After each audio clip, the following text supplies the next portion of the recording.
Dahil spring na po dito ngayon sa Japan mga tomodachi, kaya meron na po tayong makikita mga sakura na kagaya po nito.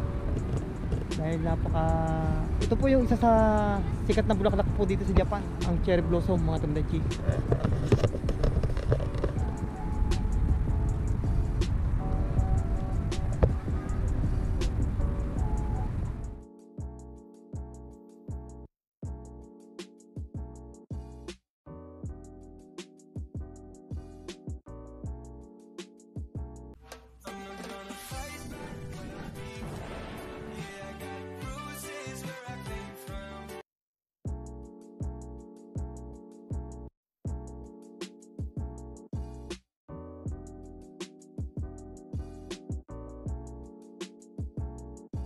Message si Sam ng Japan, kaya nakipagkita lang po ako ngayon kay Sam ng Japan dito sa World Porter. Bali, isa rin po siyang Pinoy vlogger dito sa Japan mga tomodachi. Kaya samahan niyo po ako, nakipagkita po tayo kay Sam ng Japan mga tomodachi. I-meet ko na lang dito si Sam. Bali, ang usapan namin dito sa harap ng McDo, may entrance. Bali, ito yung McDo kung mapapansin niyo po. Ayan mga tomodachi, nagkita na kami ni Sam ng Japan. Bali, ito yung mga wala sa plano namin pagkikita na. Few moments later. Alam niyo po mga tomodachi, bali 2 araw po kami sa Yokohama bago kami mag around the world.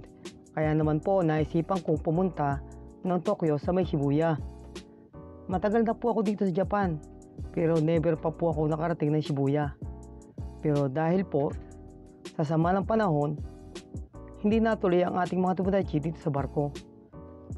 Pero dahil sa kagustuhan ko pong makarating sa Shibuya, nag-message ako sa ating mga tomodachi sa Pinoy vlogger dito sa Japan.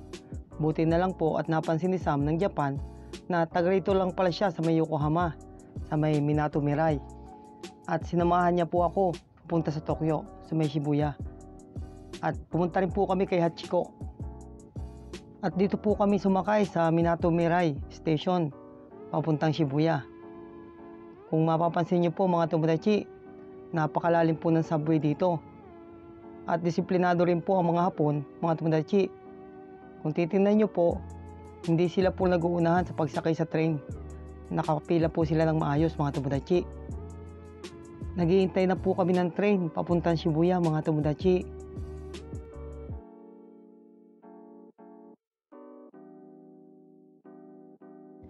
Dumating na po ang train na aming sasakyan papuntang Shibuya mga tomodachi.